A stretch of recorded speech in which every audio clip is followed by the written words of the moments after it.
Hello friends, आज हम 5वीं कक्षा का ओणम के रंग ये पाठ सीखने वाले हैं। तो आपको मालूम होगा, आपको जानकारी होगी कि ओणम जो त्यौहार है वो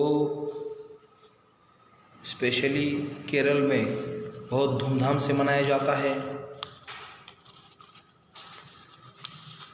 तो ये केरल का जो आपको एक चित्र दिखाया गया है ना, उसमें जैसे कि हमारे महाराष्ट्र में बैलगाड़ी की रेस लगाते हैं, शर्यत लगाते हैं, वैसे ऐसे बड़े बड़े नाव की शर्यत केरल में भी ओणम के त्यौहार के मौके पर लगाते हैं। तो वो दृश्य हमको दिखाया है। रंग बिरंगे फूल चुने हम, रंग बिरंगे फूल चुने।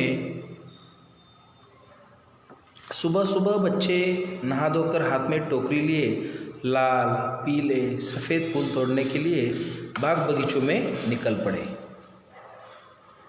तो ये जो छोटे छोटे बच्चे होते हैं वो क्या करते हैं, जैसे कि हम दिवाली के मौके पे नहा धो के, है ना, वैसे नहा धोकर हाथ में टोकरी लेते हैं फूलों के लिए और लाल कलर के पीले कलर के सफ़ेद फूल तोड़ने के लिए बाग बगीचों में निकल पड़ते हैं। और जैसे ही सूर्योदय होता है बच्चे अपने अपने घर के आंगन को गोबर से लिपा, गोबर मतलब गाय का गोबर से लीपते हैं और फिर आंगन में अच्छा सा फूल चक्र बनाते हैं, जैसे कि हम रंगोली बनाते हैं ना, ठीक वैसे वो क्या करते हैं, आंगन में फूल का चक्र बनाते हैं। इसी के साथ केरल में ओणम का त्यौहार शुरू हो गया। फिर ओणम शुरू हो गया। वर्षा के बादल छाटते ही ठंडी ठंडी तेज हवाएं थम जाती है और केरल का प्राकृतिक सौंदर्य निखर उठता है। अगर आप कभी केरल गए होंगे तो बहुत केरल सुंदर, उसका प्राकृतिक सौंदर्य बहुत अच्छा है। पूर्व दिशा में सह्य पर्वत के पीछे से जब सूरज निकलता है तो पश्चिमी तट पर समुद्र की लहरें चमकने लगती हैं और समुद्र की तट की रेत के कण दमकने लगते हैं। हल्की हल्की बयार के झोंकों से नारियल के पेड़ों के पत्ते लहलहाने लगते हैं और नदी का निर्मल और स्वच्छ जल वातावरण को सुंदर बना देता है। देखो, इस ऑथर ने, ये जो लेखक है के.सी. नायर, इसका अनुवाद एस. रामचंद्रन नायर ने किया है।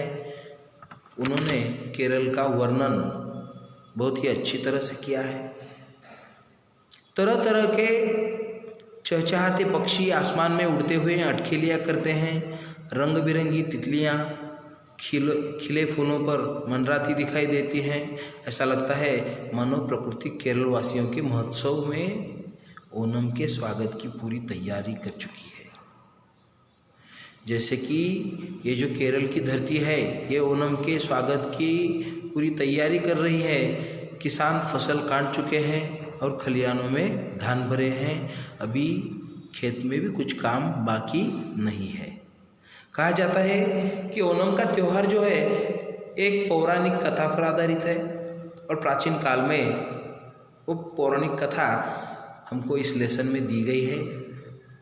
तो प्राचीन काल में महाबली नाम के एक असुर राजा थे जो केरल पर शासन करते थे। महाबली नाम के एक राजा थे जो केरल पर शासन करते थे। उनका राज्य पृथ्वी, स्वर्ग और पाताल लोक तक फैला हुआ था। देखो, महाबली का राज्य पृथ्वी, स्वर्ग और पाताल लोक तक फैला हुआ था। महाबली के राज में लोग पूरी तरह प्रसन्न थे, किसी को कोई दिक्कत नहीं थी। परंतु देवराजेंद्र असुरराज महाबली के बढ़ते प्रभाव को सहन नहीं कर सके, मतलब इंद्र जल गए उस पर। इसलिए इंद्र ने महाविष्णु की सहायता ली और महाबली के विरुद्ध षड्यंत्र रचा। एक दिन महाविष्णु वामन का रूप धारण करके राजा महाबली के पास पहुँचे। वामन मतलब ऐसा ठेंगू, बौने बनकर महाविष्णु महाबली राजा के पास पहुँचे और 3 पग की भूमि की याचना की। तुम क्या दे सकते हो? मुझको 3 पग भूमि दो। 3 पग मतलब मराठी में बोलते हैं कि 3 पावले। ओके, तो 3 पग भूमि की याचना की महाबली के पास महाविष्णु ने, और महाबली ने इस तुच्छ दान की तुरंत स्वीकृति दे दी। अरे ये तो मैं दे सकता हूँ। महाविष्णु ने तत्काल अपना वामन रूप त्याग दिया और त्रिविक्रम बनकर, त्रिविक्रम में से बहुत बड़े बनकर ब्रह्मांड तक फैल गए और उन्होंने 2 पगों से स्वर्ग और भूमि और पाताल को नाप लिया। 2 पगों में स्वर्ग, भूमि और पाताल को नाप लिया और उनके तीसरा पग रखने के लिए कोई जगह ही शेष नहीं बची महाविष्णु के पग के लिए। इस पर उन्होंने महाबली की ओर प्रश्नात्मक दृष्टि से देखा, अब मैं तीसरा पैर कहाँ रखूँ? तो महाबली ने महाविष्णु के तीसरा पग रखने के लिए अपना सिर झुका दिया। यों महाबली ने अपनी प्रतिज्ञा का पालन किया, जो कि महाबली ने अपना सिर झुकाया तो महाविष्णु ने अपने पैर से महाबली को पाताल की ओर धकेल दिया। किंतु महाबली ने पाताल जाने से पहले एक वर मांगा कि वर्ष में केवल 1 बार उन्हें अपनी प्रजा से मिलने के लिए धरती पर आने की अनुमति दी जाए। तो महाविष्णु ने महाबली की इस मांग को झट से स्वीकार किया। जनता की मान्यता है कि तब से महाबली अपनी प्रजा को देखने के लिए वर्ष में 1 बार केरल जरूर आते हैं। महाबली के स्वागत के लिए इस दिन को केरल के लोग ओणम के त्योहार के रूप में हर वर्ष मनाते चले आ रहे हैं। श्रावण महीने में श्रावण नक्षत्र के दिन ओणम का त्योहार आता है। प्रत्येक वर्ग के लोग अपनी चिंताओं, दुख दर्द को भूलकर बड़ी धूमधाम से इस पर्व को मनाते हैं।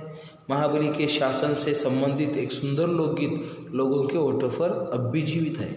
महाबली के राज में सब जन एक समान, दुख दरिद्रता का नाम नहीं, डाका नहीं, धोखा नहीं, झूठे वचन कोई नहीं, जाली तराजू नहीं, नाप में कमती नहीं, छल कपट का प्रपंच नहीं, हर कहीं प्रेम प्रसन्नता छा रही। तो ये जो महाबली के शासन में एक सुंदर लोकगीत था, ये अब भी लोगों के ओठों पर अब भी जीवित है। तिरुओणम के दिन बड़े सवेरे सवेरे लोग महाबली के स्वागत के लिए तैयार हो जाते हैं। घर का हर सदस्य, चाहे बड़ा हो छोटा हो, हर सदस्य परिवार के मुखिया के हाथों से नए कपड़े लेकर पहनता है। फिर सभी लोग ओणम मनाने की तैयारियों में जुट जाते हैं। जैसे फूल एकत्रित करना, विष्णु और महाबली की मूर्तियां सजाना, इन मूर्तियों के सामने ऊंचे ऊंचे दीपदान जलाकर रखे जाते हैं। चावल के आटे और नन्हे नन्हे सफ़ेद द्रोण पुष्पों से मूर्तियों को सजाया जाता है।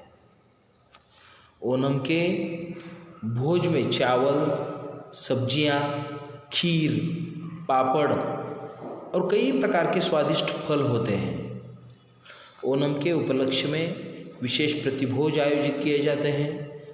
तो ये प्रीति भोज के बाद लोग अपनी अपनी रुचि के अनुसार खेल कूद, कविता प्रसंग, संगीत या नृत्य में हिस्सा लेते हैं।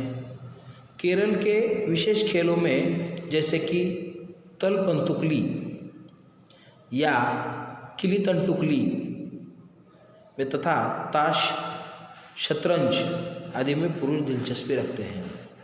तलपंतुकली या किलीतंतुकली मतलब ताश, शतरंज, इसमें पुरुष ज़्यादा दिलचस्पी रखते हैं। ओणम के त्यौहार का एक प्रमुख आकर्षण जो है वो नौका विहार है। आरनमूला नामक स्थान पर नावों की प्रतियोगिता देखने के लिए हजारों लोग इकट्ठे हो जाते हैं। कहाँ?